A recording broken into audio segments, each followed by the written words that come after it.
Jim Ball, welcome back to TNT. Hi, Chris. How are you? I'm Tell you doing what, very listening to you talking about Hunter Biden, America's, I think I figured who it is. They they've got a lot of what they call dumb, smart people, right? yes. And he's one of them. And that Fannie Willis in Georgia's another one. Yeah, It's a clown car. yeah, It's yeah, it's a circus. yeah. 10% for the big guy. It's all there in the on the laptop. Talk about election interference. That Oh, was it on steroids. yes, you're not wrong. Probably the Sure. greatest example of it in election history in the United States. All Yes. right, I want to ask you a question. For many, many, I guess for a century, Australia has been known as a hard-working country. I think that has changed dramatically. And I read today an article in the Sydney Morning Herald by economist Ross Gittins. There are few aspects of the economy on which more bull dust is spoken than our productivity. Did you know that last financial year, the productivity of our labour actually fell by 3.7%? Now, Jim, I don't know when I last heard Anthony Albanese, the Prime Minister, mention the word productivity. And with what he has done, giving people wage rises during an inflationary period, Mm. there's nothing that's connected between the productivity of those wage rises and the people who receive those wage rises, which I always thought there had to be a link. You create a more productive environment, whether it's for the government, whether it's for private enterprise in particular, and you Mm. get a wage rise as a result. I get the feeling that we've got a little bit of a handout mentality. Oh, totally. And Totally. I have a feeling that we're not the hardworking country we may have been once viewed as. I think that's correct. I don't think Australians are in I look at to a large extent it's a generational thing. I don't think Australians are innately lazy as a sort of 24 million cohort. There are still people, and look, let's face it. The one thing that motivates you, and this is what's lacking in a lot of people, lack of inspiration, lack of motivation, no reason to get out of bed in the morning. Best reason to get out of the bed in the morning is a wife, a couple of kids, and a mortgage. That kind of gets you moving. Yes. Now, I think you're right though about the handout. There's money for everyone and for everything. And I was just looking, and of course, once you've got too much money floating around in the system, I mean, this is economics 101. Inflation is too much money chasing too few goods. Mm. So you've got three of something and a whole lot of money over here, three over there, and the price goes up. Simple as that. That's inflation. That's, Mm. as I say, 101, too much money chasing too few goods. It gets pretty weedy. Starting talking about economics doesn't exactly, it excites me about as much as the polling in Queensland But last look, week. look, I mean, give you an example. Ross Higgins talks about productivity, which he defines as, and I'll just read you this, a comparison of the economy's output of goods and services measured by real gross domestic product relative to our inputs of raw materials, labor, and physical capital. That is machines, buildings, roads, bridges, and so forth. And about that point, I go, yeah, what's on yeah. television? But I still think it's a point worth raising. COVID did us no help or True. gave us no advantage when it came to working hard. And a lot of the increase in employment is not so much an increase as it's starting off a low base Yeah, after COVID. So, and of course, the other thing that factors into this is this working from home yeah. phenomenon. Now, there's a piece in the Oz today. Business groups have stepped up their attacks on what's referred to as generous new working from home rights won by federal public service What employees, calling rights? their rights, they calling them crazy and bizarre. Almost 70% of the Commonwealth public sector's 170,000 strong workforce uh, has now gained access to the rights that include no formal cap on the number of working from home days. But they're not rights, Jim. They're No, I not. They've know, never I been know. rights. I mean, I've got nothing against working from home, providing you're doing it now, I'm doing it now. But I mean, providing it delivers the same results as if you were in your little silo on the 10th floor somewhere. Yeah. The technology allows for it. Mm. And I never thought I would find myself agreeing with Sally McManus, the ACT secretary, Oh, who's out there on the left. She said the negativity and hypocrisy of some employer lobbyists on this is astounding. On the one hand, they call for flexibility which is what working from home is, and on the other, they rail against it. On one hand, they support individual employers negotiating arrangements that suit them. On the other hand, they criticise these arrangements. So, I mean, I got no problem with working from home. In fact, in about 2 months, May 20, we're going North Queensland again in the caravan, 24-foot Silver Line, got the Starlink. We've got all the technology, and what we are doing at home now with DVA and this program and so on, I can do on the road. Yeah, right. We'll be up around Palm Cove and Port. Yeah, there are no doubt exceptions, no doubt about it. But there's a whole business about having rights to work at home. Oh, that's this rubbish. has never been the tradition. Your more broader point about, I think there is a mindset that there's money for people when they don't want to work, or there's an excuse for not working. Yeah. We've become something of a nation of marshmallows. And the state governments aren't helping, because the other story today that I came across in a similar vein, the Victorian and New South Wales governments are driving a state borrowing binge, doubling the size of the federal government's borrowings that one of the world's key ratings agency warns is adding to inflationary pressures across the economy. That's Give right. us a break. Stop spending, you idiots. That's and stop right. borrowing. I mean, look, America's a classic case. They're $34 trillion in debt. Yeah. I don't know whether Trump or anyone else can pull them out of it. I really don't think so. But back to that economics 101, too much money chasing too few goods, inflation. Yeah. And we've got this Dunkley. I think we're going to talk about it in a moment. Dunkley. Yeah, I want to talk about it now. Yeah, the Dunkley by-election. Yeah. Victoria. That's going to be fascinating to watch. Now, I more regard, but remember at school, the school teacher would, at the end of the week on a Friday, they'd say, okay, we're going to have a test on the maths or English we learnt this week. This is in primary school stuff, right? Going to have a bit of a test and see who's been paying attention. Well, that's a bit like a by-election. It's basically a test of who's been paying attention. Now, the fascinating thing about this seat is it's been a Liberal seat since 1996 up until 2019. So for 23 years, it's been a Liberal seat. It's down in, for people who don't know where it is, it's down in southeast Melbourne, around the Mornington Peninsula down there. And it's going really to be wealthy area, I might add. Yes, I was just looking at some of the places there today. They're well-to-do, well-heeled, probably a bit like the northern beaches of Sydney, which is where I am. It's a nice area, you might say. So, and now the other thing about tomorrow and that by-election, the way the media is talking about it, it could, I don't know if it will, but it could go the way of the seat of Bass. Now, Bass in 1975 was the canary in the coal mine for Whitlam's government. It was Frank Barnard. Barnard's his second name. Yeah. He was the guy that was co-prime minister with Whitlam for the first couple of weeks. That was his seat in Tasmania, Bass.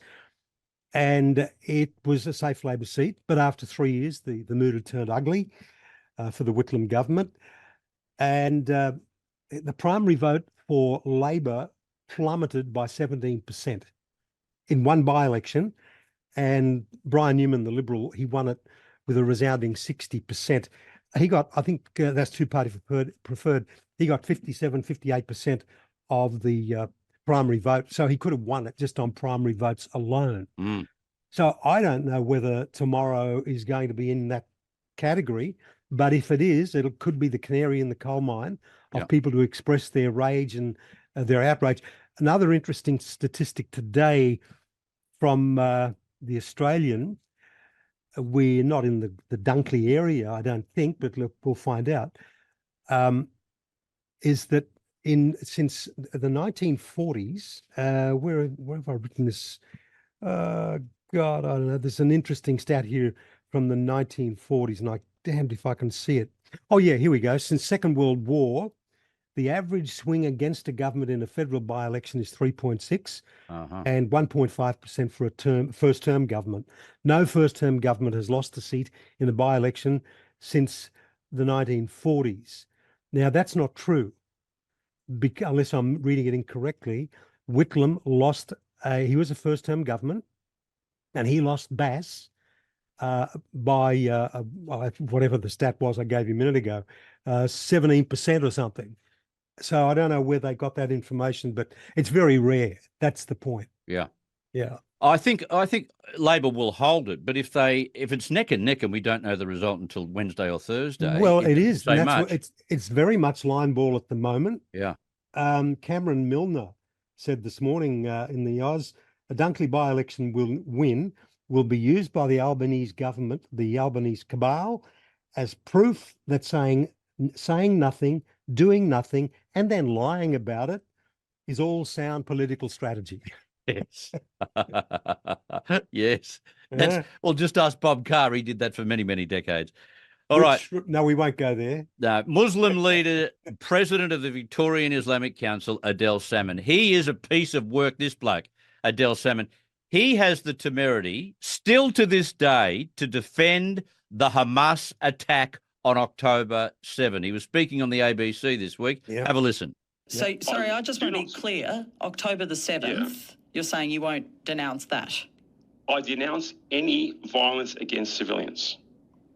That is clear. 1,200 people died.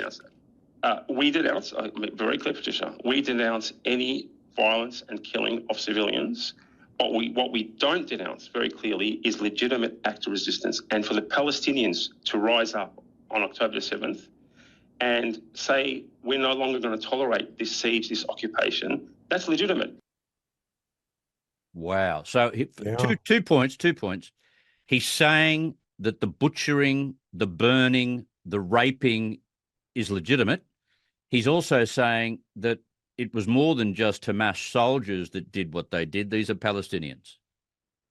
A couple of things. Well, one thing, I hadn't heard the clip before, but what concerns me about that, he's got a very Australian accent. It's not broken English, not just off the boat, born here, acculturated here. That's a concern. Yeah. Now, I don't know how it is that pond scum like that can propagate such toxic spin and their perverted, I don't know, moral equivalence on events that is totally at odds with reality. Yeah. Example. Now he said, and I'm reading, what did he say? That they're absolutely legitimate for the Palestinians to try and break the siege of Gaza. And he spoke about the rights of the rights of Palestinians, like all peoples, to resist the occupation. Occupation, siege of Gaza. What siege? There is no siege of Gaza. There is no occupation of Gaza. Israel got out of there in 2005. So they've been gone for that long. And a controlled border, that is the border between Israel and Gaza, a controlled border does not constitute a siege. It's to keep people apart. It's not a siege. Now, if they want to talk about siege, they could look at, for example, the fact that, Israel got out, Gazans were left to their own devices. They elected Hamas in 2005. So to the extent that there's a siege, that siege is the hostages, 2 million or whatever it is, Gazan citizens being held with a gun to the head, literally, because they set up their gun thingies and all their bombs and all the rest of it in hospitals and in schools. But Jim, no argument about this will legitimise what happened on October 7. No argument whatsoever. Even if the argument is that they have laid siege to Gaza, even if the argument is provable that they haven't got their two-state solution, even though it was promised back in 1948, even if that is true, there is no justification for what occurred on October 7. Yeah. Look, but there are a few questions, and I've just scribbled a few down here. Why is the Islamic Council of Victoria receiving taxpayer funding? Yeah. In the first place. Yeah. How many others share his views? Yeah. How long before we pass the point of no return, like Europe? I don't think Europe can find its way back. No. And Britain too, for that matter. Yeah. Are our political leaders cowed by fear and intimidation by these people? You know, it's too PC. Oh, we can't be seen to be. That's true. Well, at some point, you've got to say, I'm sorry, you've got a right to free speech, but you don't have a right to propagate lies, which can lead to violence on the streets. Yeah. It's the violence and the threats of death. And the whole gas the Jews thing. I mean, that's just... Whew. Yeah, that is beyond acceptable. All right, I want to go back to maybe more secretive things. And we learnt this week that a former New South Wales Labor MP tried to link a Chinese spy network with the son of former PM Malcolm Turnbull. Now, Mike Burgess, the head of ASIO, said he won't be naming names. He won't reveal who the Labor MP is. Even Peter Dutton today is saying, well, we can't do that because there could be some crucial ASIO sources being exposed. So no doubt he's had a chat with those within ASIO. That seems to be straight out of their chamber. But whether it's right or not, the public deserves to know whether there are operatives introducing spies to politically influential and powerful people, don't they? Absolutely. As men at work all those years ago, back in the 80s, saying, who could it be now? Yeah. And, you know, we don't know. It's a bit like that, that magistrate in Victoria that you were talking about earlier in that phone call. She has just dropped the hammer on divulging that person's name, who kidnapped a chap because he worked for some Jewish firm. Indefensible. So you've got that magistrate. Now you've got this kind of thing. And all this does is foster speculation. Yeah. Well, I mean, for example, we do know about Sam Dastyari. Yeah. Way back, several years ago now. Yep. And In he's the no pockets, longer in Parliament. you know, But I've got my suspicions about others. Yeah. Well, anyone with China, what it does is, because you don't name that person, anyone with Chinese connections, like the Keatings of the world, who's not a state MP, but you understand what I mean, Yeah. all of a sudden they're implicated and we talk about them privately. I mean, Bob Carr's wife, I think she died a few months ago. She was Chinese. And there's probably others too. So there's a cloud over everyone. Yeah. That's the point. Yeah. Everyone's got this cloud over them. And the thing is, and what I find interesting is that there seems to be less and less shame we see this in America again, of people lining up with the Communist Party of China for, may not have been China, but anyway, they're lining up with Chinese as consultants and lobbyists and all that kind of thing. I mean, the case that comes to mind for me, and by the way, there's a whole book on this, just on America, came out this week, and I'm sort of plowing my way through it, called Blood Money by Peter Schweitzer. He's the guy that lifted the lid on Joe Biden to begin with, even before the laptop. Oh, yeah. Schweitzer was all over it. Well, he's got a new book out, Blood Money. It's all about China. And I hate to say it, but many politicians and people in high-profile places who are linked in with them, the Chinese have linked up with the Mexican cartels to get all the fentanyl into America. Now, we had this case back in 2016. I think it was all above board, but it was Andrew Robb. Yeah. Now, Andrew Robb was the Minister for Trade and Investment in 2016. I don't know if he signed off on or authorized in some way the Darwin port business, which was leased to the Chinese for $500 million for 99 years. Yeah. And the thing about, and that company, Landbridge, Shandong Landbridge, a few months after they took over Darwin Port, Andrew Robb went off and worked for them as a consultant. Yeah. Now, too close.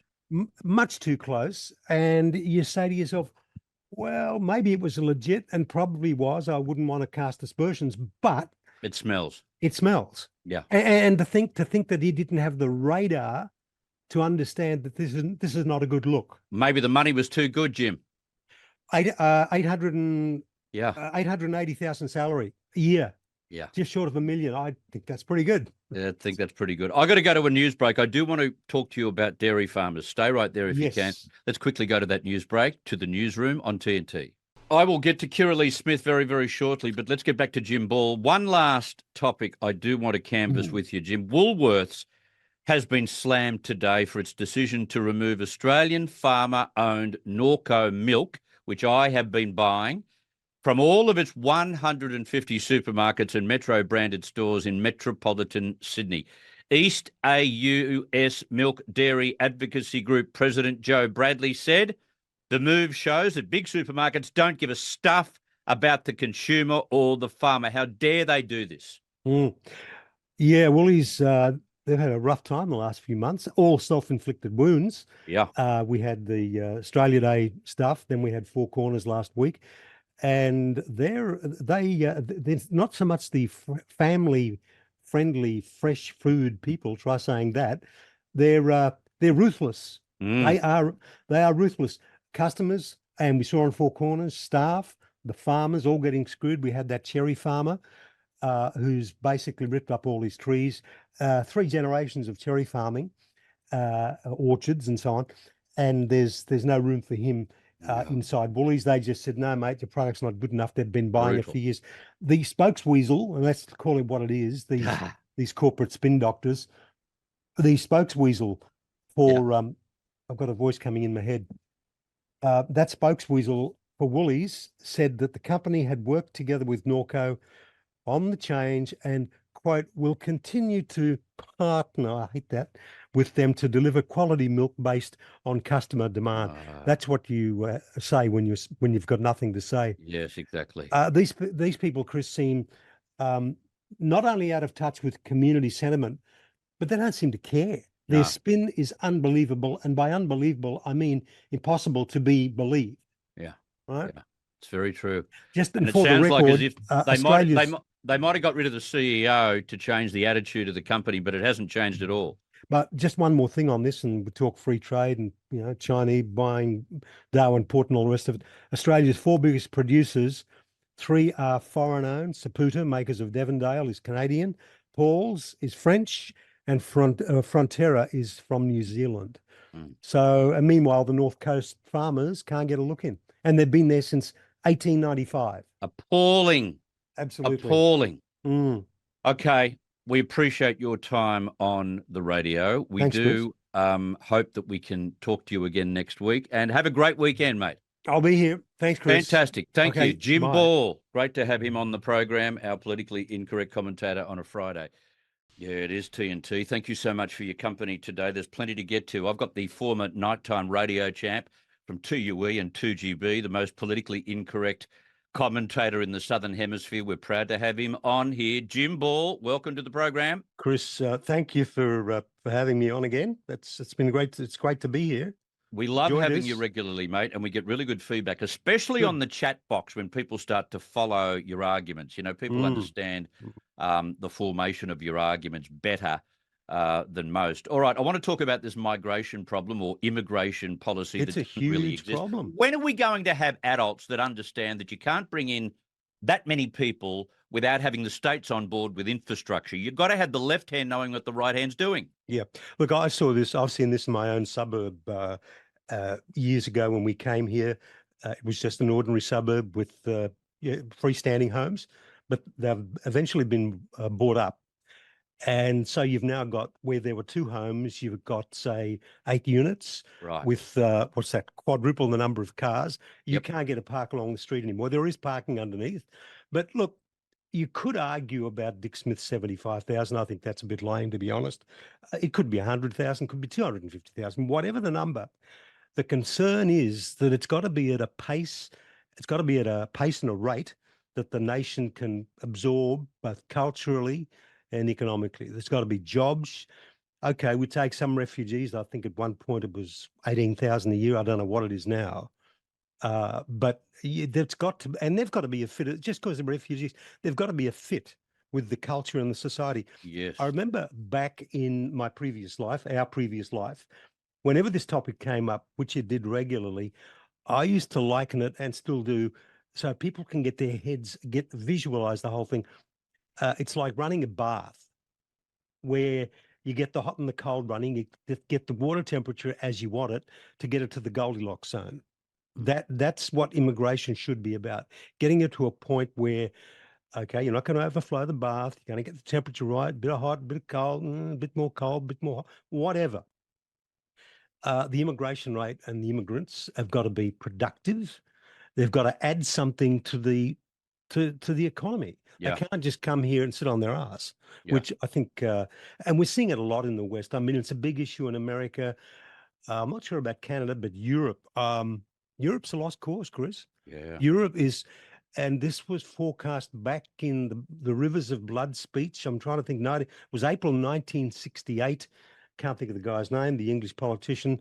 But he forecast all of this. It shouldn't come as a shock or a surprise. And then you mix into that the whole notion of multiculturalism. Now, multiculturalism sounds good, but I'm afraid what we're seeing, it doesn't work. As long as, put it this way, it does to an extent, as long as the people coming in are acculturated.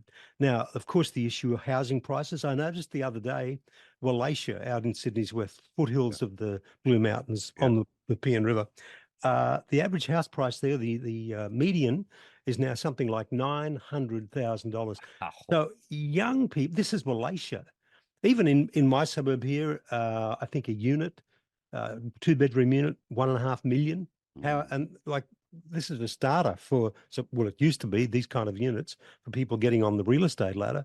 I don't know what the answer is, except for the government to just, and the other thing is, obviously this is the plan. You know, what did we say, 125,000 in January alone. And you got to say, well, I thought, well, maybe January is an outlier. But if this is the plan, what is the criteria? Who signed off on it? I mean, that's what we need to know. Are they like the Democrats in America? Are they importing a voter base? Is that what it's about? Oh, there's no doubt about Getting that. people on Social Security, and they'll always vote for Labor. And this has been Labor's DNA, Jim. You know that. Yeah. Oh, absolutely. Look, there was an interesting article today. I think this might have been the Australian, or was it in the Telegraph article? Following, it says, following World War II, Australia was undersupplied in terms of labour and creativity. We had too few people to satisfy demand. During that era, Australia struck a fine balance between immigration and our ability to accommodate new arrivals. That sometimes elusive balance has since been our national plan. Presently, however, the numbers on each side of that ledger are entirely out of whack. And that's true. And there was another, I thought, telling piece, Daniel Wild in the Telly, Deputy Executive Director of the Institute of Public Affairs. Yeah. He warned that immigration has played a critical role and will continue to, but it must be planned for, running the bath and all of that. Otherwise, the immense pressure on house prices, rent, schools, roads, hospitals will only get worse. For the first time in 40 years, per capita GDP has gone down for 4 consecutive quarters. Yeah. Australians at an individual level are in recession. So that's where we're at. And you don't hear, okay, there's a lot of noise in the Telegraph. We're talking about it. People see it, they live it daily with hospitals, schools, parking, traffic, all the rest of it. Pauline Hanson talking about traffic. They see it, they live it, but the government, they're totally unresponsive. So who the hell are they pandering to? Yeah, I don't know. You talk about the fact that, you've got to have the hot water and the cold water, and I like the analogy, but I don't think there's too much, how do I explain it? Too much due diligence and too much duty of care with the numbers that are coming in. This seems to be just open the gates and let them all in. Well, same as, look, this is a global phenomenon, and you think, well, is this part of the world? What's it called? The WEF, the World Economic Forum. Is this part of their plan? Yeah. A Club of Rome, and all that stuff. Yep. Look, playing out that way. And then you start to you hear yourself talking about this, and you think, God, I'm sounding like a conspiracy theorist. But there's something going on. There is something, and what that does to the culture and the economy, of course, but the society and the culture, and we'll come to TikTok, I hope, because that's explosive stuff. Yeah, we'll get to that. Why don't we do that right now while we're talking about that? Yep. The US is trying to have TikTok sold. They're trying to keep TikTok out of mainstream. What is that about, and why are they so, I guess, bolshy about all of this? Well, you may recall might have been last week, I mentioned this new book by Peter Schweitzer. Yeah. He's the guy that lifted the lid on the Biden corruption back in 2018. And his new book is called Blood Money, where he devotes an entire chapter to TikTok and how it's being used by the CCP to undermine the West. Now, in a nutshell, Chris, TikTok is digital WMD. It's a weapon of mass destruction. Doesn't look like it. It's very friendly, smiley, and all the rest of it. It is a psycho digital virus. As Schweitzer describes it, he calls it TikTok is a digital dopamine super machine. And just think about that. You got a weapon of mass destruction. It's on just about every mobile device in the country. Not on mine, but I don't know about you, but kids particularly.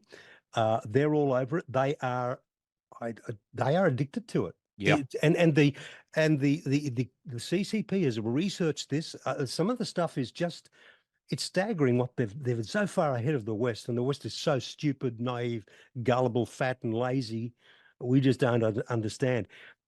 Schweitzer describes it. He says TikTok is a dagger pointed at the heart of our children, hidden behind the smile of TikTok. So they're not after you and me. We're too old and cynical to fall for it. But they're after our kids. Well, my kids are 40 and 37, but their grandkids for sure. And what we as the West see as just a fun social media app, the CCP, they see its deployment very, very differently. They've got a TikTok equivalent in China, but it's not used the way, it's not allowed to be used. Kids are allowed so many minutes a day on this app. Then it's bedtime, as it were, not bedtime physically, but once you've done your limit of time. And they deploy it differently in China than they do in the West. They see TikTok as part of their armory in the war against the West, with the aim of subverting society and culture without firing a shot. Now, I want to come to something in a minute that I wrote earlier this week. Pardon me. It even got published in The Australian, believe it or not. Great. Now, the Chinese are playing a long game. And as I said, they're after our grandkids and our kids. The double, triple bottom line here, though, is that we are at war, and it's a war for the hearts and minds of the people. And we aren't even aware we're at war and that war has been declared on us. TikTok is, as I said, digital WMD, and it's part of what China calls their cognitive warfare against the West, right? Again, without firing a shot. It's to demoralize, change the culture, get kids thinking differently. Yeah. It's the perfect weapon. It is, when you think about it, and it occurred to me earlier this morning when I was putting this down, it is basically the perfect digital Trojan horse. It is a Trojan horse. Yes, it's like a subconscious Trojan horse. Exactly, That's exactly right. what it is. Now, Schweitzer, listen to this bit. In the book, he says, according to the Chinese propaganda ministry, the algorithm that powers TikTok has the same source code as apps offered in mainland China that are used to control and monitor the domestic population. Their powerful algorithm, designed to keep audiences glued to their phones, is not only a company secret, it is also a state secret. The Chinese government has designated it as a national security asset. Now we hope people are starting to understand the contours of the land here, what we're dealing with. One TikTok user in Texas, and I just threw this in there from the Schweitzer book, posted a clip playing China's national anthem called President Xi, My President. The number of his fans spiked from 2,000 to nearly 90,000. And another leading Chinese PLA strategist, Zhang Hufang of the National University of Defense, wrote of a cognitive or mind war on the United States and the West, and proposed how to win without firing a shot. He says Beijing must use information and popular spiritual and cultural products as weapons to influence people's psychology, their will, their attitude, behavior, and even change the ideology, values, cultural traditions, and social systems. According to Zhang, these cultural tools include apps and video games. So there's more. In the tradition of Sun Tzu, he's the military historian or military The art of war. Yeah, that's it. The ultimate goal is to manipulate a country's values and achieve strategic goals without an actual overt military battle. So Like a Trojan horse. It is. It's a digital Trojan horse, and I'm just looking for that piece I wrote earlier in the week. I'll find it. Okay, you have a look. I've got to go to some news, and I'll come back after the news break, and we'll get that from you. We'll take a break right now. Come back with Jim Ball. Interesting conversation about the attack on TikTok, and maybe it's exactly the way Jim paints it. Jim Ball, how did you go finding that piece? No, Chris, it doesn't matter. I'll come back to it later Okay. if I can find it. All right, no problem. I want to talk about the Queensland poll that I saw Gee. today in the Courier Mail. Yeah. I said when Stephen Miles was given the deputy leadership and not that, I can't remember the name of the woman that should have got it. It would have been a great clean slate for Labor, but they went with Stephen Miles, who was attached to Anastasia Palaszczuk with an umbilical cord. It looks as if that umbilical cord is still in place, at least in the eyes of Queensland voters. Well, 7 months to the next election. So similar to the American election, that's in 8 months. So it's going to be October, November, huge. In fact, in the same week, October 26, November 3, I think it is. But if the LNP can hold it together, it would seem they're on a glide path to victory. These polls on Labor, they are devastating. Seems to be an it's time factor in play. Yeah. And once you're caught in that electoral quicksand and you start to struggle and you start to fight more and you start to compound your errors, it just gets worse. And I'm sure they're thinking now, what the hell do we have to do? Because, and just on the numbers, the raw numbers, in October 2020, the LNP's primary vote was 35.9. Okay, Park that one. Labor was 39.6. As of this week, the polling indicates that the Libs are on up 6.1 at 42. So they were 35.9, now on 42. Labor was on 39.6, they're now on 30. But here's the but. Sounds pretty good, but always a but. The Greens primary in 2020 was 9.5. It's now up 3.5 to 13. So in a full preferential two-party preferred vote, Labor is still in with a chance because we can only assume that those Green votes, that increase, they are disaffected Labor voters. Call it what you like, but on the raw primary numbers, it's a landslide, it's a rout, it's a bloodbath, it's existential, whatever, it's ugly. And as for Stephen Miles, his polling is the worst for a Queensland Premier since Campbell Newman's. There's only been one since Campbell Newman because it was Newman, then it was Palaszczuk. At his nadir, it was 35. Miles is 3 above that on 38. And on the question, do you think Labor deserves to be re-elected or time given to someone else? 26% said they deserve to be re-elected. 58% said it's time. And there was another percentage there that didn't know. And it's interesting, an interesting stat from, I think, in the Australia Today about this. Labor has held power. You don't realise it until you actually see it on a page. They've held power for 30 of the last 35 years. Yeah, massive. You just don't think, my God. But that makes sense, Chris, because they have been around and that the political makeup of the Queensland government has only changed 7 times since the First World War. So Labor is... it's quite obviously, or it seems to me at least, that Labor is the natural political party for Queensland. I mean, it was, when you think about it, under the tree of knowledge out at Barcaldine, where the Labor Party was established with the shearer strike back in, I think it was 1890, 1891, something like that. Don't know where my mute button is, otherwise I'll clear my throat. The old mute button. Well, mate, I'll tell you what. You've just got this microphone, haven't you? Right? Yeah. Okay, so I know where it is. No, I've just got to. Anyway, I'm fine now, so don't worry. Okay, all right. Because it's on your microphone. There's a little button that if I press it here, you can. And you can hear me. You see? Yeah. Got it. Got it? Yeah, I did notice the other day, but anyway, look, I'll worry. Now's not the time to let's get on with it. Oh, all right, Chris, I want to talk about... Before we go on, it wasn't... We're not talking nuclear, are we? No, not today, but if you wanted, you can. Yeah, there is just one thing, and this was what I got confused. I was thinking bloody TikTok and nuclear. I wrote this earlier in the week, and I think this is a slam dunk. In this entire nuclear debate, as it is, Bowen's infantile insistence that to get nuclear up and running in 10 years is fanciful. He needs to be reminded that in 1962, JFK said that the United States should commit itself to achieving the goal before the decade is out of landing a man on the moon and returning him safely to Earth. Now, note those words, before the end of the decade. Now, that was 62, September, I think it was. And we're talking 1969. Yes, for the July landing on the moon. 21. Now, that's 7 years, Hmm. right?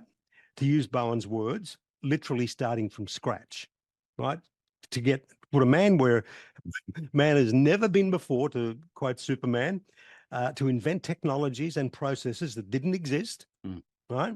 Yet he says nuclear power with known and available technologies can't be managed in 10 years. What a defeatist attitude. Well, it's dumb. You put it up against the moon thing, and the fact that nuclear exists already Yes. has for the last, since God knows when, and he says 10 years. I don't get that. And of course, we know where they're going to put them, where they should be put.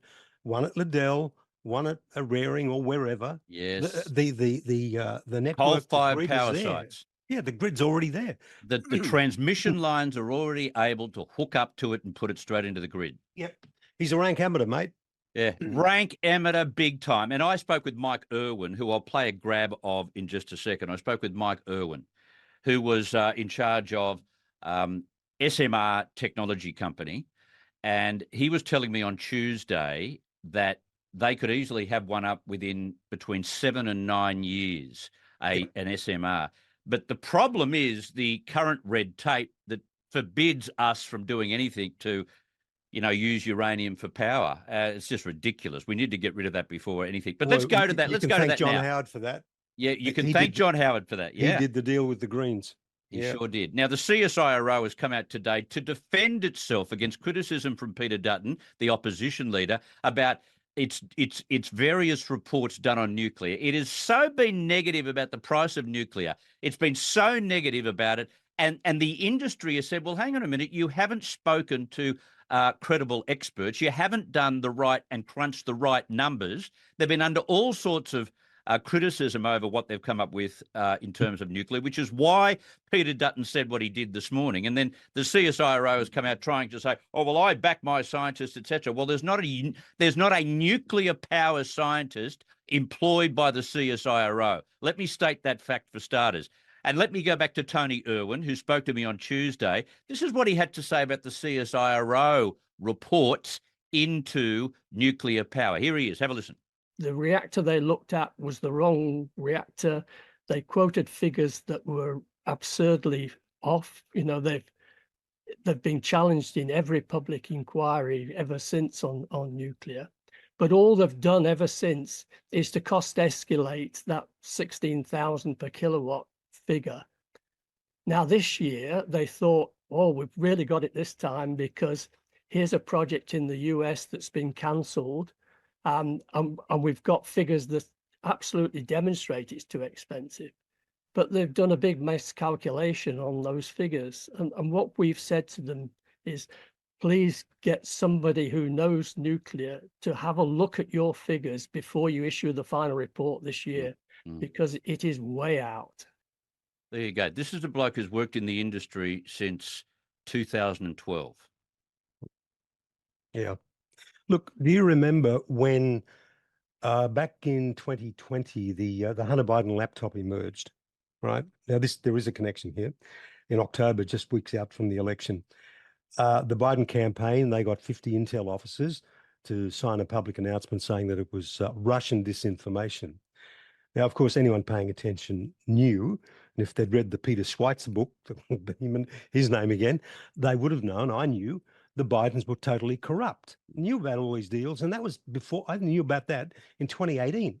So I mentioned that in the context of this propensity by governments, politicians, to harness the authority of scientific bodies to prosecute their agenda. Yeah. So in that case, it was intel officers with credentials.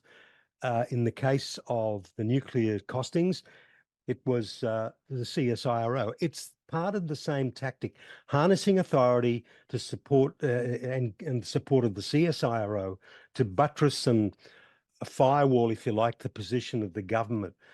What is the CSIRO doing involving itself in energy cost modelling anyway? Yeah. What that's not their wheelhouse, as it were.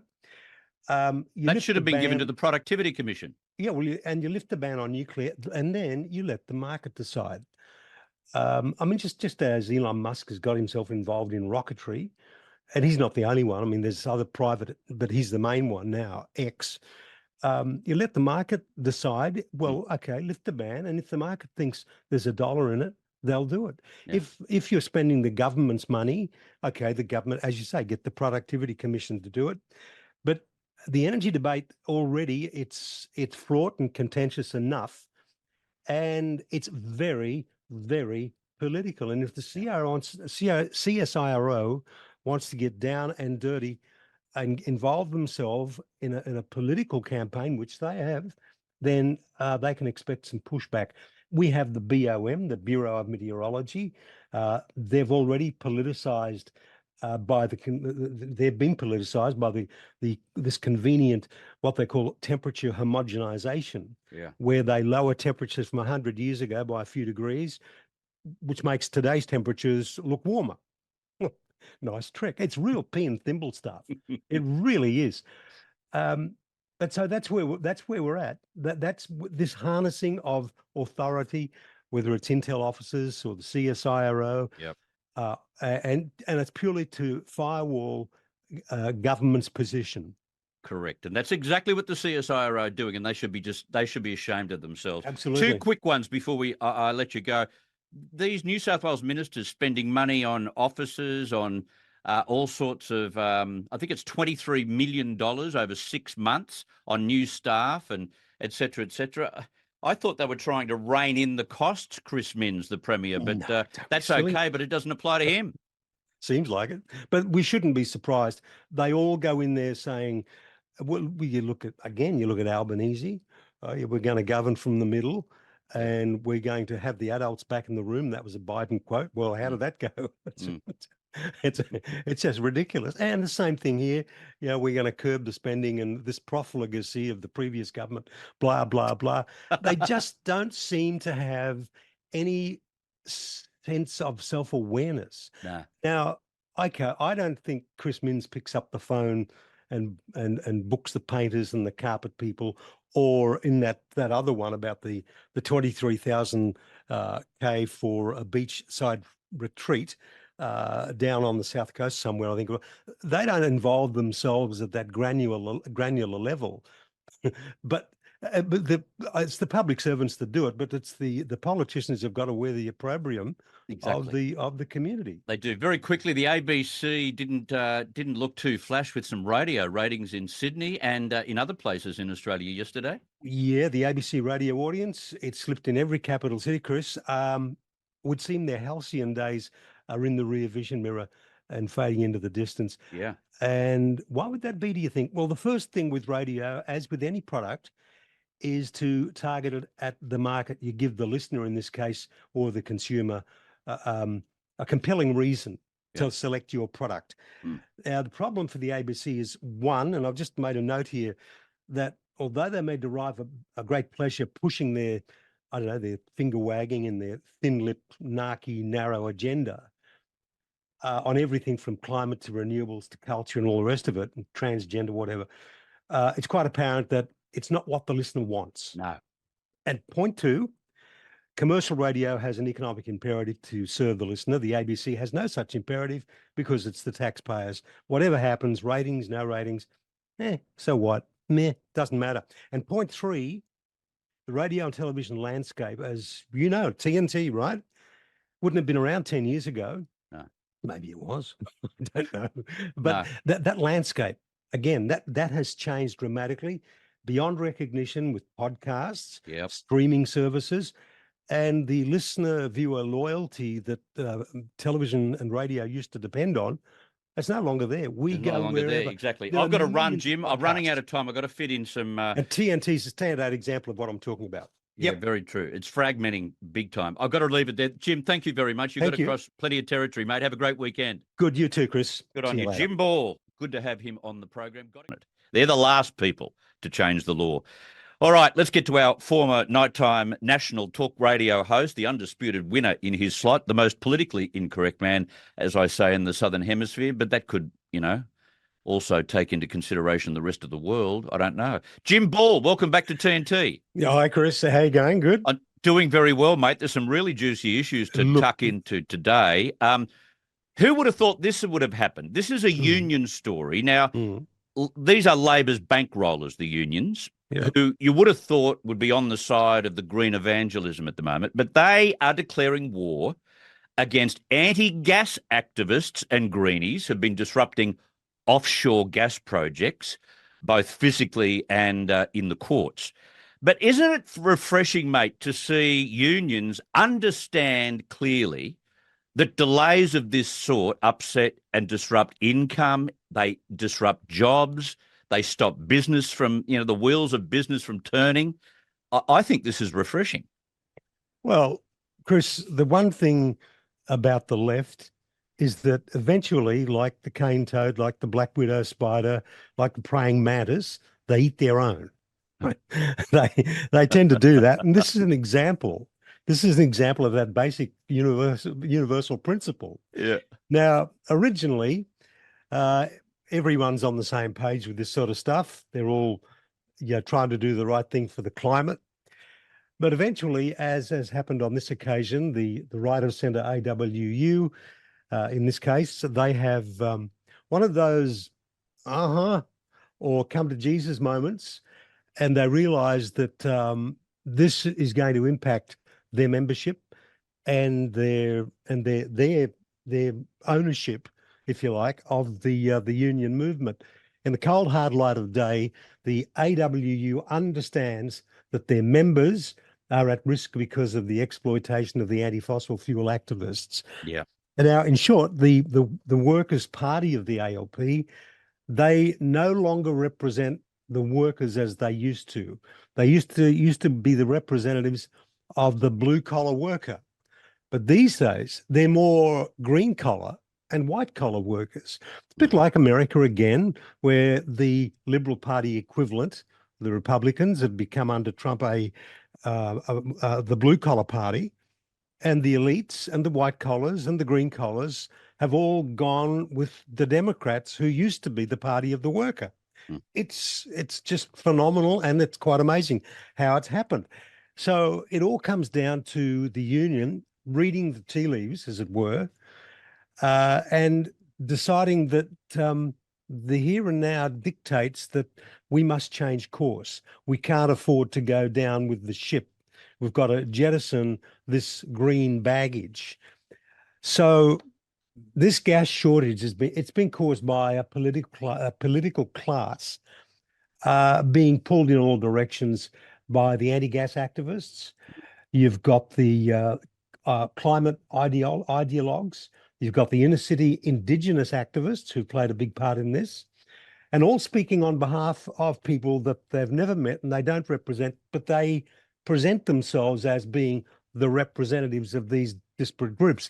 The end result in all of this is that we have a number of multi-billion-dollar projects that have been held up for years and years and years. Now, for example, I think it's $3.56 billion Pilliga scrub. I think it's Santos, their operation up there. Now, that is up and running now. I think it got up and running in 2020. But that was first proposed in 2014. So it took 6 years to get off the ground. It covers 950 square kilometres or 95,000 hectares, 134 very, very stringent conditions attached to the licence.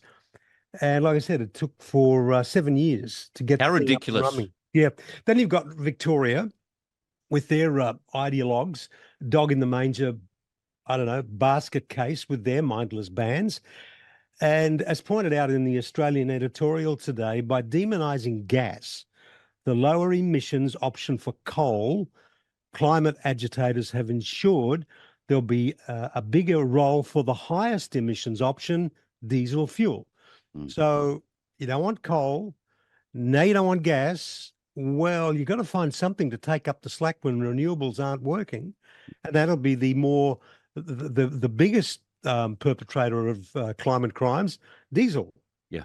So they really this whole thing, the whole climate thing, the renewable thing, the bans on gas, it just sucks you dry. It sucks forget about the money it costs in terms of the renewables and all the money that's gone into them, and the dismantling of a perfectly good coal-fired power station grid. Here we are. We've been talking about this. Well, I've been talking about it for 20, 30 years.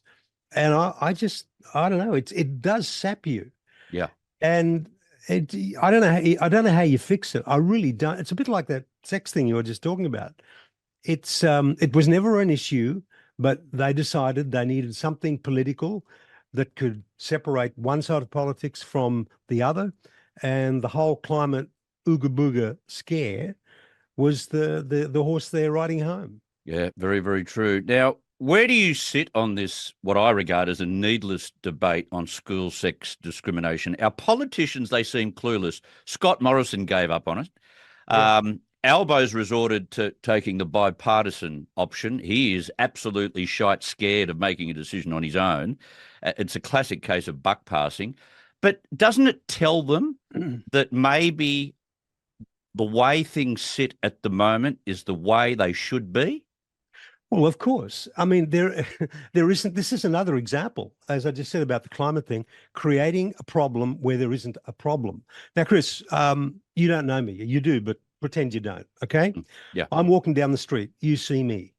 Okay. You walk past me. You look at me. You think, do you think gay or straight? No. You don't. You don't think anything. You just don't. It's the same thing. We've both worked in media. There's straight people. There's gay people. Yeah. And you don't give a damn. They don't. I think what is irritating people is, how do I say this delicately? They want to shove it down your throat, right? That's the Sex Discrimination Act, when it first came in, and this gets back to, you referred to the gay marriage thing. When it first came in, it was a good thing. We all knew and we all understood what it was about. It was men and women, right? Two genders, count them. It was a male-female thing. And basically, it was considered to be about, it wasn't considered to be about sexual proclivities or preferences or predations or lifestyles, nothing like that. It was about just women being treated equally with men. Simple. Sex discrimination, right? No more. But that has been that's been harnessed by the rainbow lobby, the alphabet sexual lobby, and now they want to introduce an issue into schools, for example, where there isn't an issue. It's never been an issue. I'm sure there've been gay people, you know, as long as they keep their hands off the kids, no one gives a damn. We found out we had priests in the Catholic Church, but they were doing the wrong thing, right? So we need to be able to just move on from. It's not an issue. They're trying to carve out a point of political difference, and they're doing a bit like Biden did with the Republicans over the border bill. They're trying to handcuff the Liberals to the issue to defuse it. It's got the potential to be an improvised explosive device, but if it's bipartisan, the Libs can't use it against Labor. But Labor's trying to skirt around that by harnessing or handcuffing the Libs to the issue as well. And I'm just looking at my bullet points here. You get the this kind of what about me factor, and so you get the same-sex marriage thing. And I said all along, this is a stalking horse for a much, much, much larger agenda. Look, there are people there. I know people who are male, female, male, male, female, married. Again, I couldn't care less. Yeah, I don't care, but I can see the activists saying, okay, stick there. There's mark that one up on the board, the gay marriage thing. Now, where do we take it? Yeah. And so let's get into the schools. This whole idea, see, with the left, the only religion they want you to worship is the state, just like the CCP. Mm. Anything else has got to go. And this is, over time, this is about getting religion out of education. You bet it is. That is the ultimate goal. That is the philosophical goal, Jim Ball. You've nailed it. Yep. It's not about sex discrimination at all. It's about open, and repeat the word, open sexual preference. And in the future, gender identity discrimination. Watch that come into the schools. They'll want, like in Canada, there was one guy I remember some months ago now. He had the heels and the skirt and these monstrous prosthetic breasts. And that was his right. And I mean, what kind of confusion does that sow in the minds of the kids? It's just, it really, as I said about the climate thing, it saps the spirit. Yeah. And that's the other thing it's designed to do. Yeah. I think it's designed to just wear you down. Like wear you down. That's what they're doing with gas companies. They wear them down to the stage where it's not make them profitable. go away. It's like rust, Chris. It's like rust. Yeah. It never sleeps, and you can treat it. You can put rust inhibitor on it, but it'll be back. Yes. And that's the left all over. They never sleep. They're on 24/7. Yeah. All right. I've got to take a break for news. We'll come back with you, Jim, and plenty more to talk about. If you want to be part of the conversation, as I say, don't hesitate. We don't have a monopoly on wisdom here. By all means, come and join the conversation from the United States or Canada, 1-888-201-6425. From the UK, 033-0024-1026, or from Australia and New Zealand, 1-800-670-310. Let's get to the newsroom on TNT. Yes, help us to get the word out. Much important at this stage in our growth into the second year of TNT and growing strongly, massive download numbers, but we need your support to spread the word. All right, let's get back to Jim Ball. According to the Daily Telegraph in Sydney, Jim, millions of dollars in compensation will be paid to the Aboriginal owners of a decrepit old bowling club due to the Western Harbour Tunnel being built deep underneath it, while thousands of neighbouring property owners right around it, they're all around, won't receive a cent. Now, the way I read the story is we're told that this is because there's some quirk in the law. But it's about as unfair as any infrastructure compensation scheme can get, isn't it? Yeah. Well, talk about money for nothing. This is the motherlode. It is truly a bizarre case. And the background, as you said, this was a bowling club that was on Crown land. And the bowling club closed, I don't know, lack of patronage, whatever, doesn't matter. And the North Sydney Council, they took the license over from the state, and they ran it as not the club itself, but just the land. The plan was to run it as community land, right, parks and that kind of thing. But as time went by, I think it was, I don't know, about 2020, there were a couple of claims on it. They were knocked back by Aboriginal groups because it was Crown land. They were knocked back. And then in 2021, they took it to court, and the court said, well, council, you haven't done anything with it. You know, where's this community parkland or whatever you were going to do? And they said, we'll give you 6 months, after which time you've got to hand it to the Aboriginal Land Council. That's the thumbnail. But talk about, they must have researched this, thinking, hang on, there's a tunnel going under there, because apparently this act, and I'm just trying to find it here, this Lands Act, and I don't know if this is hyperbole, but the fella said, the fella representing the Land Council said that with this particular Lands Act, because it's under and I'm just trying to find the name of the act. I know it sounds boring talking about the act. Yeah, the Land Rights Act. So the average resident, they get their compensation if something goes wrong. So the tunnel underneath, it collapses and causes problems with the house. They get settled on what they call just terms. Yeah. But apparently the Land Rights Act covers all the way to the center of the earth. What? Yes. This now, like, yeah. So, and I think there's a reason for it, and I'll tell you what I think it is. Now, that could be hyperbole, but I don't know. Hyperbole notwithstanding, you've got to admit whoever drew up the legislation, wasn't thinking about a tunnel underneath inner city Sydney.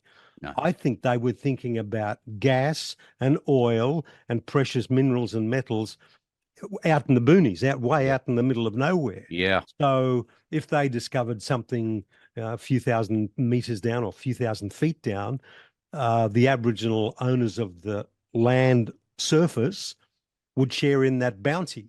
So that's where that all the way to the center of the earth. It is quite bizarre. But what's the Land Council doing? They didn't have continuous use of the area. And under Mabo, we're all understanding what that's about. They haven't had continuous use. And secondly, they're trying to cash in on an act that was meant for a different purpose, as you rightly explained. Yeah, well, that's what I think, and I can't think of any other reason why they would have it go all the way to the center of the earth. It just doesn't make sense. But just on this, this is not the first one.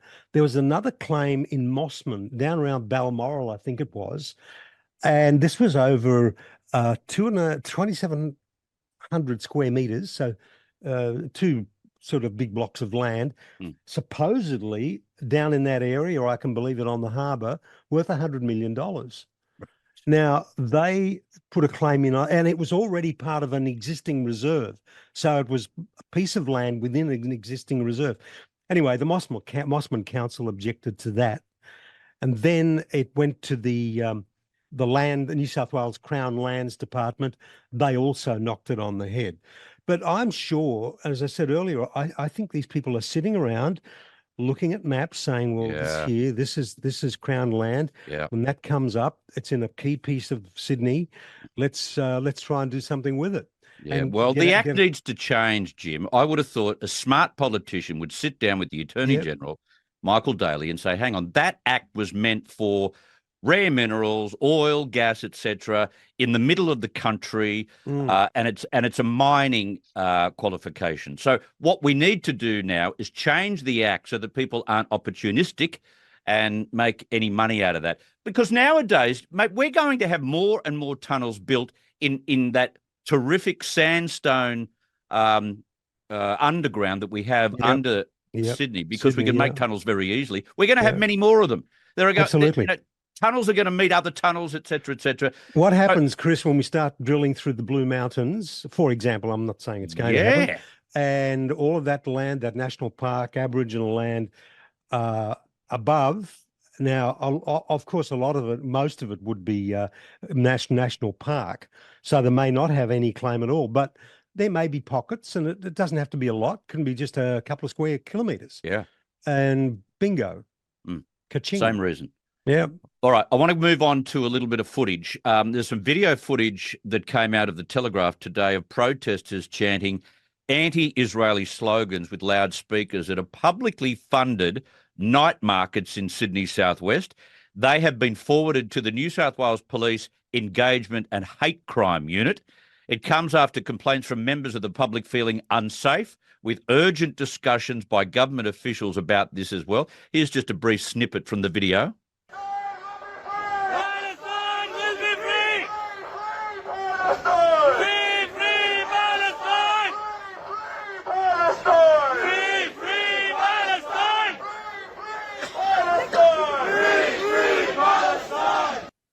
Now, that's Free Palestine, but there were other slogans mentioned during the evening, according to locals. And there is a big difference, Jim, between, legitimate protesting on behalf of Palestinians and their plight in Gaza and anti-Semitism.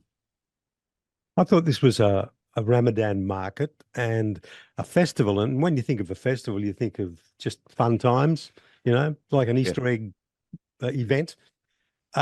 There's something seriously wrong with these people. How does this kind of behavior fit with the ideals and the idea of multiculturalism and tolerance, of course? There's a threefold problem as I see it. One is what we're witnessing is the pulsating, seething dark underbelly of multiculturalism. And what happens, we import this Cro-Magnon kind of rock ape mindset into Australia, where we've always got along. Everybody's always got along. Italians, Germans, whatever. Yeah. But all of a sudden, we've got this, they want to import their hatreds and loathings of And that's what it 1400 is. years ago to little old Australia. Remember, they are here because they didn't like the life or their prospects of there. That's why they came here, but they bring it all with them. So that's one leg of the bar stool. The second component in this, and I'm sure I didn't see in the footage there, but the second component is the activities in universities, the indoctrinated, the hard left indoctrinated who don't have a clue what they're protesting about. These are the white Anglo types. Okay, that's the other part of it. And the third one to the bar stool, that is the people like this dingbat woman who was exposed on the front page of the Australian yesterday. Her name is Elsa Tuart Rosenberg. She's one of your typical self-loathing Jews. And she was involved in that doxing of 600 Jews a couple of months ago. Oh, yeah. Yeah. And she's talk about each your own. I can't get my head around the mindset of these people. People like her deserve a special contempt. So they're the third leg of the bar stool. And just on her, long story short, she formed an online anti-racism, believe it or not, consultancy that has partnered with the Australian Human Rights Commission, right, and supplies teaching resources to primary schools. Right. Primary schools. So she and her organisation, in partnership with the Australian Human Rights Commission, they are infiltrating the primary schools. We can only imagine with this kind of message, anti-Semitic message in primary schools. She should be stopped. She should be stopped immediately. Well, yeah. Can I just interrupt, Jim? I want to go to Glenn, who's rung up about this issue. Let's get Glenn involved in the conversation as well. Go ahead, Glenn. There you go. Thank you. I was ringing in regards to this exact issue where this lady that did the doxing has now got a position with the Anti-Discrimination Commission. Our country's going to rack and roll, Chris. I'm afraid I've actually got to the point now I don't have any hope for it, because the Australian public have just swallowed this whole anti-Semitism lock, stock and barrel, mate. They're all in for it. Yeah. I contribute to the commercial radio online, talkback radio stations, have done for about 30 years. And, mate, when I bring up about the anti-Semitism and the hatred in this country, mate, I get held down now. And the amount of people calling for Israel to have a ceasefire and lay down their arms so that they can be slaughtered like wild animals is just beyond me. I don't know what's happened to Australia, mate. And I seriously can't see any hope for it. And I don't know if you can give me Well, let's talk about the issue that this is about, and that is a Ramadan festival, which should be a celebration, a big food feast. It's publicly funded, and yet it's used as an anti-Israel, anti-Semitist kind of festival instead. That is not the kind of inclusion, as Jim rightly says, that we insist others bring to this country. They insist that we include them, but it works both ways, Glenn. Yeah, but the problem is, Chris, we've got an anti-Semitic, Jew-hating government. Penny Wong's just reinstated $6 million to UNRWA, when we all know anybody with half a brain and a computer screen, we all know that they're tied up with Hamas. And ever since this Labor Party's, what was the first thing Penny Wong did when she got into power? She doubled the funding to UNRWA. Yeah. And every step of the way in the UN, this government has proved they are anti-Semitic Jew haters, and they're also, as you touched on with the Discrimination Act with the sexual garbage, they're anti-Christian as well. Yeah. Let me just bring in Jim Ball. Jim, the thing is, this video is in the hands of the New South Wales Police Engagement and Hate Crime Unit. If they find any evidence from that vision of hate crimes, a slogan that says they should be thrown into the sea, for instance, they should be charged, the ones involved. Absolutely right. But 5 will get you 10, Chris. Nothing will happen. This festival was funded by $250,000 from the New South Wales government. So that it's public money. The other thing they said, which I found curious too, was that they said that a free Palestine and calling for the freedom of the Al-Aqsa Mosque in Jerusalem. Now, I've been there, not to the mosque, not allowed to. Israelis aren't allowed to go to the mosque either. It's up on top of the Temple Mount, which was the original Jewish temple. Yeah. So they were there first, if you want to. The archaeology basically dictates that, the lower down, the older you are in relation to your time at that spot. But what they mean by what they meant by free the Al-Aqsa Mosque, I've got no idea, because it's not being held hostage by anyone. It's off limits to Jews and anybody else. They had, after the 1967 war, Moshe Dayan, the military leader, he had the opportunity to just walk up and take it and basically sit on it forever. But he decided, no, it wouldn't be in the best interests of world peace, as it were, to do that. And of course, I can understand his thinking. But he could have laid claim to it, but decided that, discretion being the better part of valor, not to do it. Well, let's keep an eye on this engagement and hate crime squad in the New South Wales Police and see whether they do just ignore it, which means once you ignore it, you allow the same acts and the same hatred to continue. That's the problem. It was the weasel words too from the government. Yeah. Sorry. Yeah. Go on, Glenn. Just before I go, mate, because I've got to get out and put my trailers away. I'll finish for the week. As Jim said, nothing is going to happen. Let's not fool ourselves. The night of the Opera House, the police escorted those grubs down to the Opera House.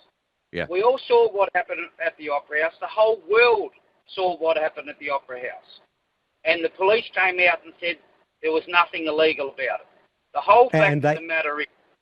And they actually escorted a Jewish protester away. Yes.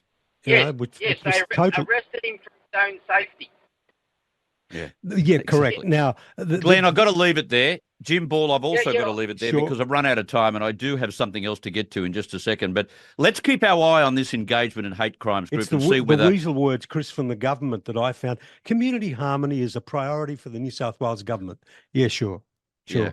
Well, if community harmony is important, they should be charging the people who were expressing those slogans at that Ramadan festival so it doesn't happen again. Jim Ball, thank you very much for your time, mate. Have a great weekend. Thank you.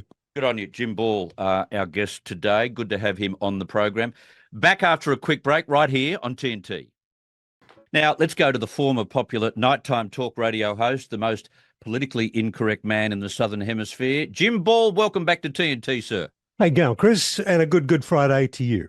Yeah, it is a good Friday. Black Friday for some, but... and here we are slaving away over a hot microphone. Yes.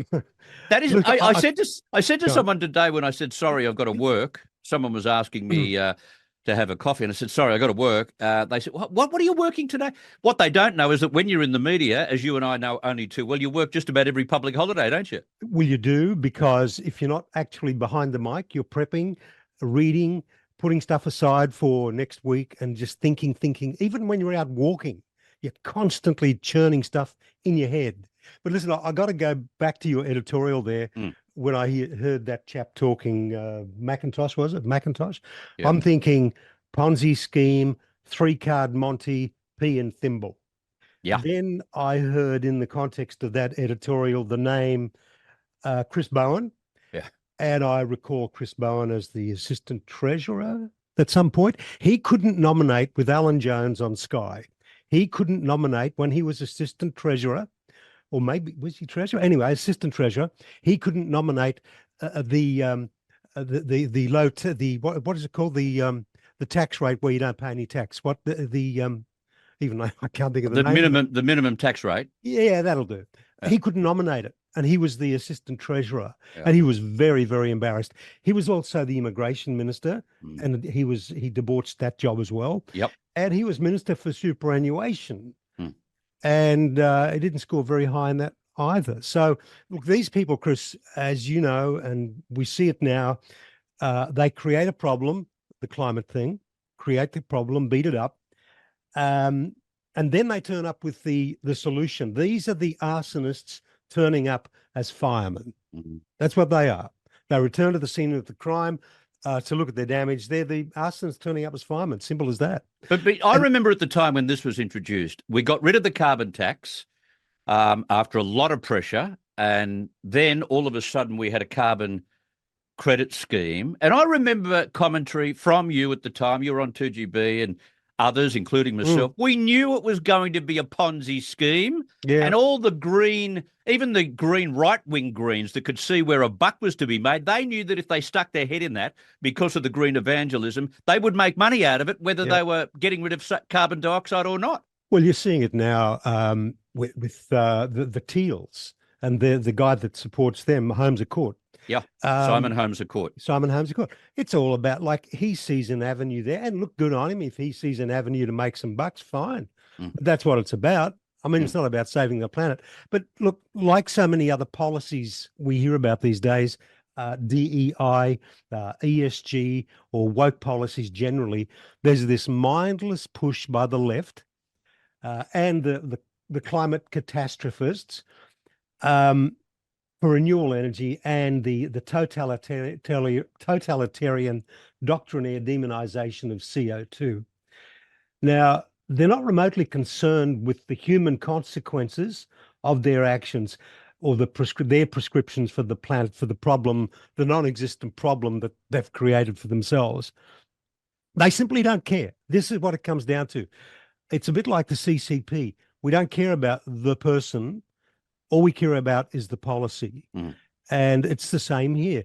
The economic roadkill doesn't matter. The social and cultural dislocation and disruption doesn't matter. Mums and dads they've got their dreams and hopes and dreams in small business, and they're getting hit with these massive electricity bills, massive gas bills, doesn't matter. It's just, sorry, you're just roadkill, inconvenient roadkill, economic roadkill. And the hopes and dreams of the mum and dads they just get swept aside. It's worth repeating. They just don't care. Yeah. It's as simple as that. You're just collateral damage. Now, most of us in any other endeavor would, when something's not working, you'd pause for thought. You'd retrace your steps and think, you'd stop and think, maybe there's a better way. Maybe we should be doing something differently, like, for example, nuclear power. Yeah, or money into research and development, because there will be an answer to this so-called problem. Jim? Yeah, they can't climb down. You can't talk them down off the ledge. Yeah. They're up there. They've got themselves up there. There's no way they can back off. They've gone too far. But this would just, again, with the DEI business, like we've seen in the US recently with Boeing, with wheels coming off and doors flying open and bolts loosening and all kinds of stuff with United Airlines and Boeing aircraft. At the heart of that, I think, is DEI and accepting a lower quality, mediocrity. And in fact, DEI, and I've said this before, DEI is shorthand for mediocrity. That's what it is. And the doctrine must come first. Yeah. And as for my Australian audience who wouldn't be as familiar with DEI as my American audience, it is diversity, equity, and inclusion, which is taking over institutions and government entities like a virus. Yep, it's a mind virus. And look, the equity bit is the bit that means everyone should get a go. It doesn't matter in America, particularly and I think here in Australia now. It just hit me then. I'm sure I read something last week that the medical colleges are lowering the bar. So when you go to get brain surgery, you won't know whether that guy is qualified in the traditional sense or there because he's a diversity hire, as they call it. But look, onward and upward, as they say. The phrase and this sums it up really, the phrase full speed ahead and damn the torpedoes. Now, that literally means that you've looked at all the risks, but you don't care. You're going to go ahead, you're going to do it anyway.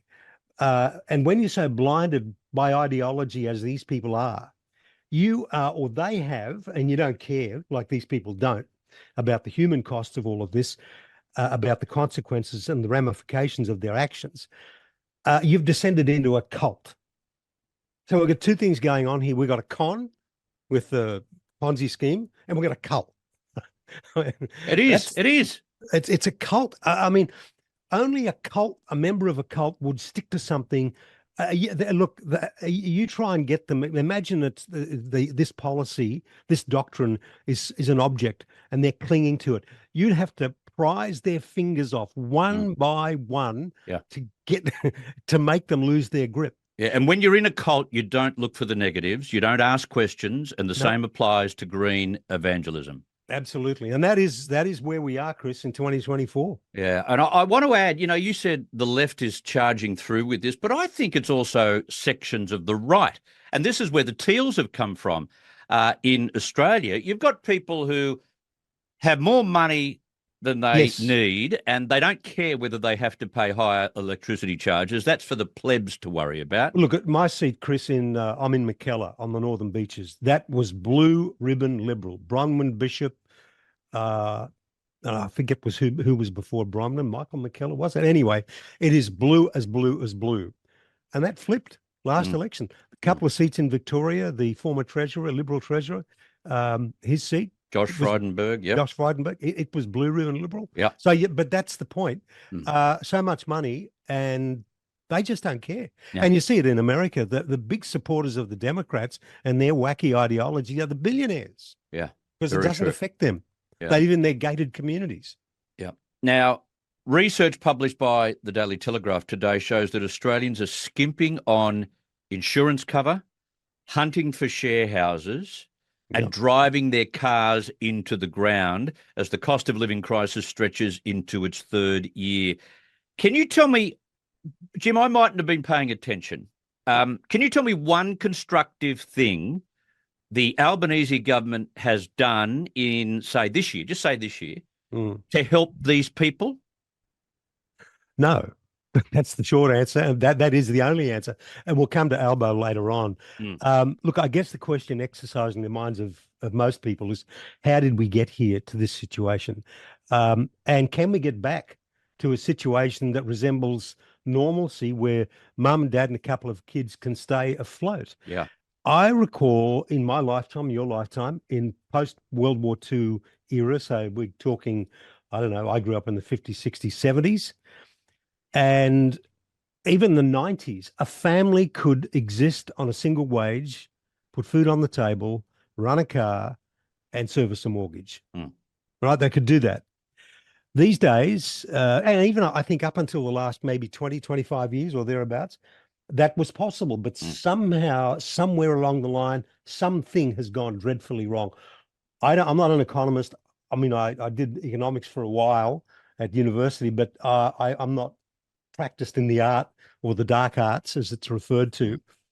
And something has gone dreadfully wrong with the cost of living. And I just don't know if we can get back to there. We're going to be the first generation, the baby boomer generation, that has passed on to our kids a lesser quality of life and opportunity than we had. It's true. I think so it's the first true in history.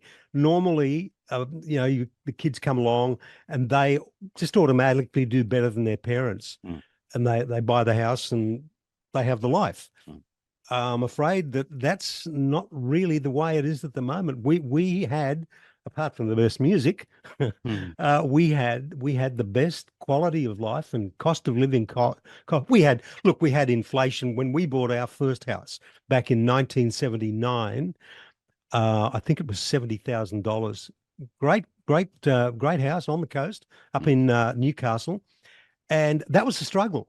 Inflation was interest rates rather was 17%. Yeah, so but it didn't last. And look, I'm hoping this won't last either. And the question is, are our expectations too high? I mean, I only read today the NDIS is now costing more than Medicare. Now, Medicare is a big ticket item, but the NDIS, wow, the fact that it's costing us more, so you're paying tax, you're not keeping as much as you were, and here we are. Well, that's because we designed it with an open slather methodology. We didn't allow those who were operating within the system to be accountable. Yeah.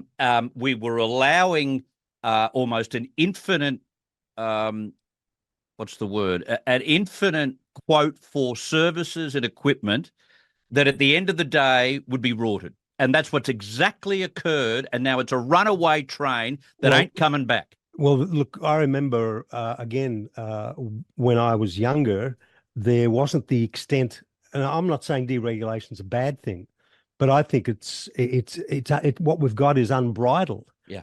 And banks and Woolworths and Coles, we saw Four Corners a few weeks ago.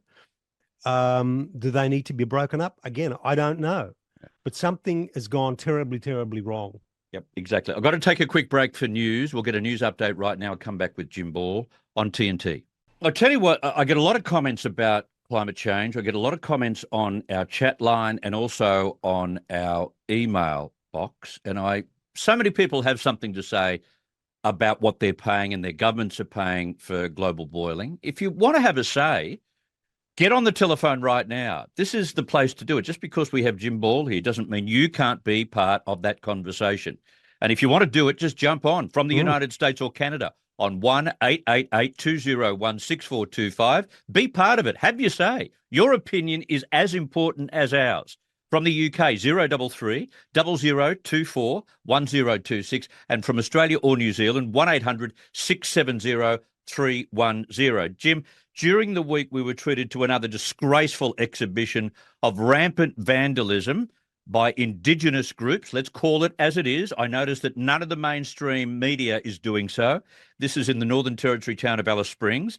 These apprentice criminals, as I know you like to call them, have no boundaries and governments have no stomach to arrest them even.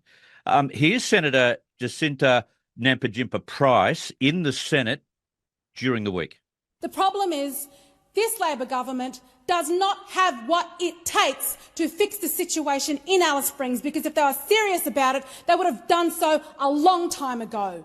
They would have done it at the outset. They would have done it when we were calling for investment into the primary school that takes care of our most vulnerable kids in our community, kids who are now dying in stolen vehicles on our streets. What more needs to happen? There's a double standard in this country. There's a double standard where the lives of Indigenous Australians mean nothing to this government. Stand up and pretend you care about Indigenous Australians with all your platitudes of acknowledgements to country and respecting elders past and present and emerging, whatever the hell that means. It means nothing when our most marginalised in our community continue to suffer, and now that bleeds out into the rest of the community. Before we talk about what happened in Alice and what your views are, Jim, let's talk about Jacinta. She wants something to happen. Yeah. All we've got is a curfew. Big deal.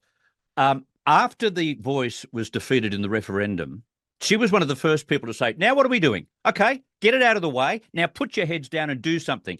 The integral problem that exists in these communities is about child abuse. It's about domestic violence. It's about addiction to substances. You need to come up with a strategy to weed all of this out, or you have no hope of giving these people a chance.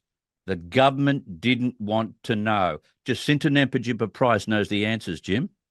Look, that speech, the whole entire 5 minutes of it, was probably the best stump speech I've heard in my lifetime. It was powerful. It was forceful. It was cogent. It was measured. Had all the, and she got angry, which I'm sick to death. I'm glad she got angry because I'm sick to death of politicians thinking, well, this is the hallowed Senate or the hallowed House of Commons, House of Representatives. And it was good to see her just cutting loose. Yeah. Like a buzzsaw, just going through the Passionate. joint. She could say it as it is without being called racist. That's the point. Yeah. Because she is Indigenous.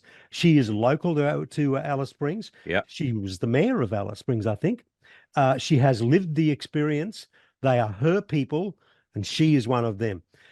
Now, if ever you wanted an example of the adage, Chris, the road to hell is paved with good intentions, the streets of Alice Springs is it. in hindsight, it should be that the road to hell is paved with the politics of guilt, shame, and stupidity. Yeah. Right? Well Now, said. Our political class and the grifting Indigenous industry, they've created this problem. Yeah. On the back of, and we said this a few weeks ago, the stolen children hysteria of the mid-1990s. No, and repeat, no, children were ever stolen. Not one. Even their best cases fell over at court, but they still talk about it. They were removed out of harm's way, most definitely, as so are white kids, or were white kids then, as they should be now.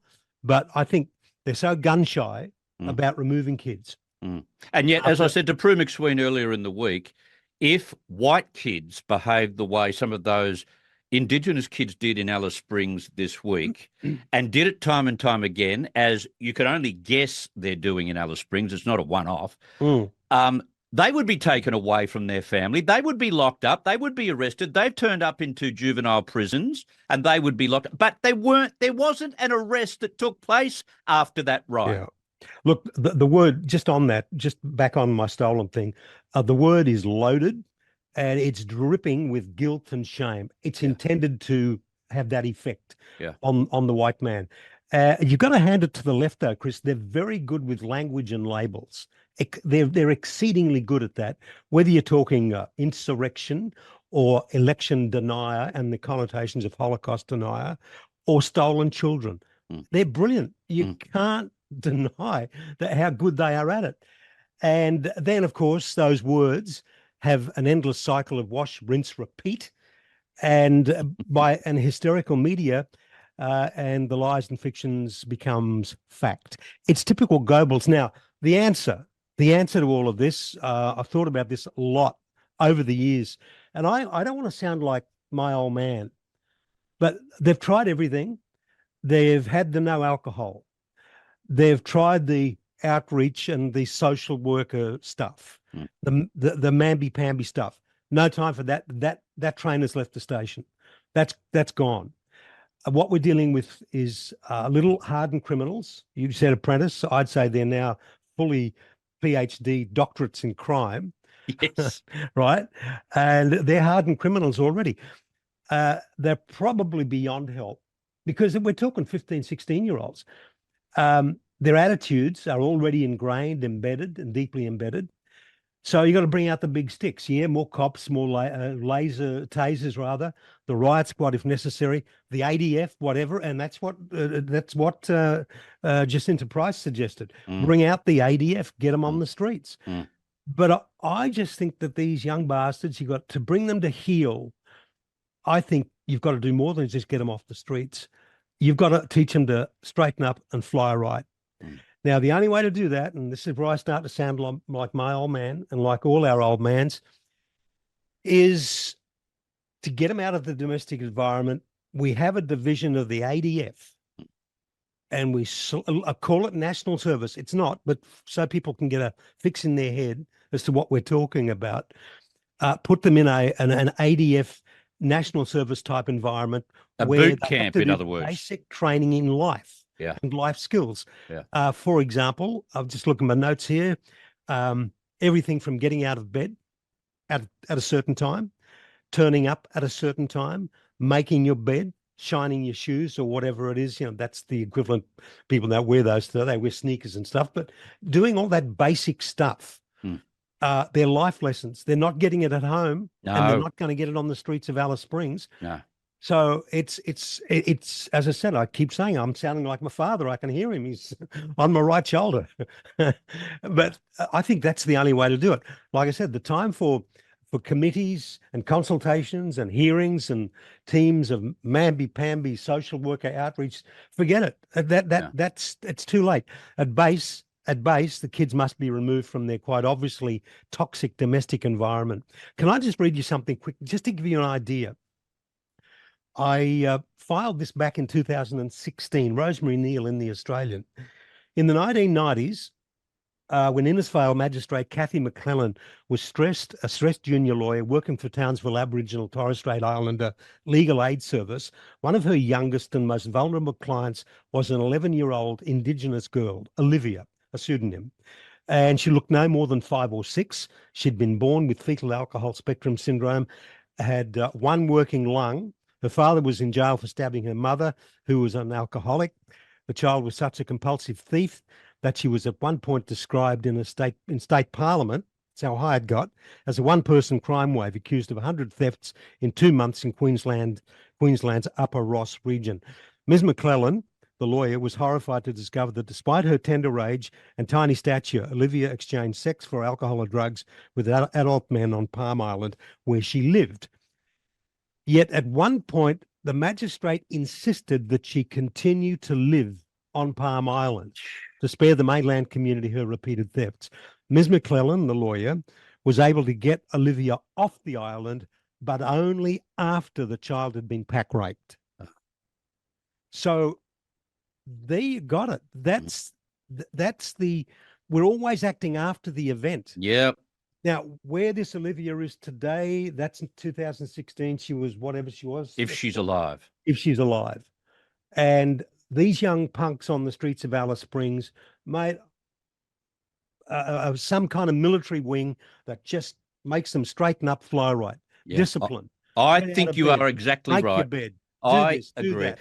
Because if you started to get tough and send in the best police you can second from other territories and states, as soon as young person decides to commit suicide in a jail cell, all of that approach would be over and done with. It'd last a week.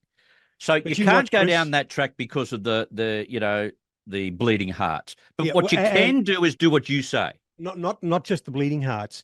The libs are too gutless. Yeah. The current crop of libs, they wouldn't do it in a million Well, years. look what Malcolm Turnbull did when he saw there was some mistreatment in a jail cell in Northern Territory. He called a royal commission, for God's sake. Yeah. Look, and look, the Greens, Labor, the Libs, they all make politics out of it. If the Libs said it was a good idea, Labor would say it's a bad idea. Yeah, the Greens would be against it, whatever it was, Yeah. depending who suggested it. Jim, can I ask you to stay put? I've got Sure. to take a break and we'll come back and talk about Dennis Shanahan's outstanding article in the Australian newspaper today that I would implore every viewer to read at some stage, whether it's today or tomorrow. Read it. Dennis Shanahan in the Australian. We will discuss that and get Jim's view on that article and what the messages were right after the break on TNT. Focused on the facts. Chris Smith on today's News Talk Radio, TNT. Okay, let's get back to Jim Ball because there was an article today which I think is a must read, and it concerns the Prime Minister and it concerns the state of the Prime Minister's performance. The very wise Dennis Shanahan from The Australian wrote today, the Albanese government is in a mess. A legislative, policy, process, political and personal mess. He says the Prime Minister has had to reassert himself over ministers. We've seen plenty of that this week. There are rising rivalries and tension within cabinet, Dennis would know.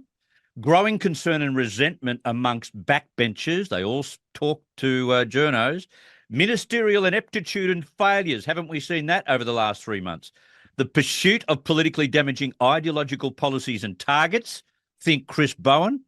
Alienation of industry groups. The business community is very, very worried about what's about to happen. And the corrosive effect of obsessive secrecy. Whatever happened to Albo's government being the government of transparency? It's anything but. Jim, what do you think? Well, Chris, there was a line used on Malcolm Turnbull when he was Liberal leader, that he was the worst Liberal leader since Billy McMahon. And that was a killer line, I thought.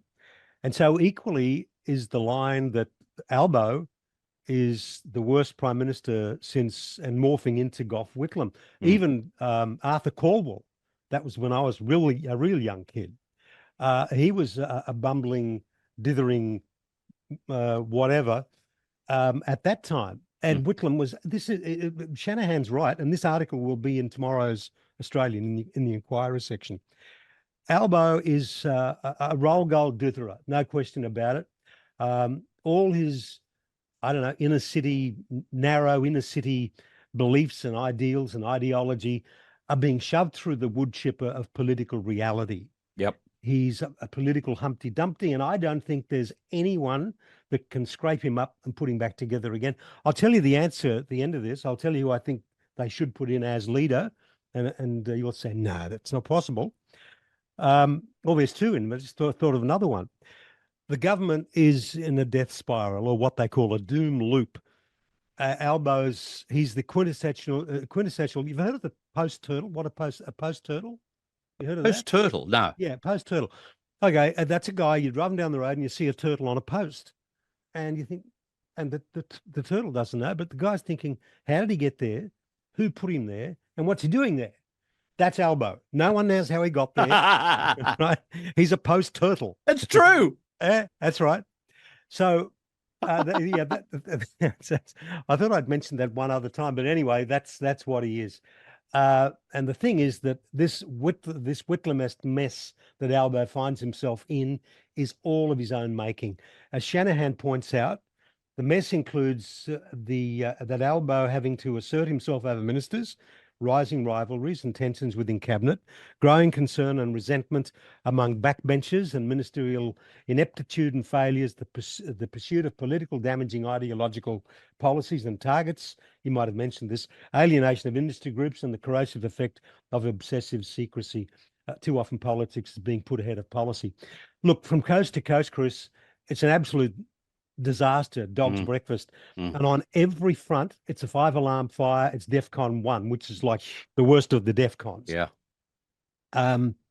Andrew Giles, good example, Andrew Giles and Claire O'Neill.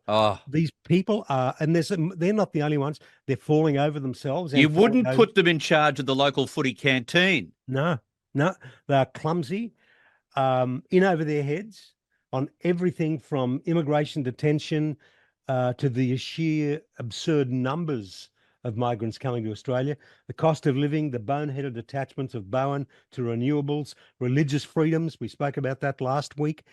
Doesn't matter where you look, it's all over the place, and they're all over the shop. Shanahan continues, everything has been made worse by ministerial failure or overreach, and or the long-standing and pernicious process of Labor insisting that industry groups, I think you mentioned the so-called stakeholders, and even church leaders abide by authoritarian and unnecessary non-disclosure agreements that limit discussion within and between interested parties negotiating with Labor. So that's where we're at. And as I remarked last week about Labor in Queensland, these things, they reach a critical mass where the more you fight, the more you struggle in the political quicksand, the more you second guess yourself, the greater the political paralysis. You compound your mistakes. You think, you're trying to fix this mistake. The hole gets deeper, doesn't it? That's the one. Stop digging. It all sets in. Political fear sets in, and it permeates right across the people. People can smell it. And just on, we got a second? Yeah, sure. Just on religious freedoms. Yeah. Which we talked about last week. Dennis writes, Albanese changed the terms of his election promise on guaranteeing religious freedoms by declaring they now require bipartisan support and immediately putting conditions on that support, such as no parliamentary inquiry into the draft laws, which he knows the coalition will not accept, and then shifted to seeking bipartisanship with the Greens and including conditions they can't accept. Yes. Bottom line is, I don't think Albo can reinvent himself. I think there'll be a new leader by the election. And I think, and this is my wild idea, they should do one of two things. Redraft Joel Fitzgibbon back into the party. Yeah. Straight in as Prime Minister, just like they did with Hawke. Fitzgibbon is a man, people like him. He's a decent bloke. Even I like the guy. And he'll bring Labor right back to where it ought to be in the middle. He'll get rid of all this woke bullshit. That'll all disappear. That'll go. The other one, now this is a real wild card, bring back Mark Latham. I don't think he'd join the Labor Party. Probably not, because as he said, and others have said, he didn't leave Labor. Labor left him. Now, I've heard that line a million times, but I think it's true. He's old Labor. And so is Fitzgibbon. Fitzgibbon's father was a member. He was old Labor. Yeah. I think they're auto electricians. I think Joel Fitzgibbon was an auto electrician. So he's just got he's got his hands dirty. He's not Yep. universal. And he's a terrific bloke. I had a Yes. text conversation with him this week to offer him commiserations on the loss of his son. That's terrible. That. And he was just all he wanted to know was how I was going. And I thought to myself, how do I answer that? I'm not important right now. His life has been carved up in two, and that's the measure of the man. For those that don't remember or don't know, his son was in the army doing a helicopter jump, parachute jump, and something went wrong, and that was it. Now, I guess it was a malfunction with the parachute, but that was that, and he was what, 30 or 40 or something. Very young. Very young. So yeah, look, but anyway, anyone listening, I think that's the way to go. I'd go straight for him. I'd say, mate, come back, because he was defense minister. He's done the hard yards. Yeah. And he may not want the job, but if you said, come back, you're prime minister, I reckon he'd jump at it. Yeah, the Labor Party don't deserve him though, mate. Your country needs you. Yeah. I don't think the Labor Party deserves him. The country does, but I don't think the Labor Party does. Yeah.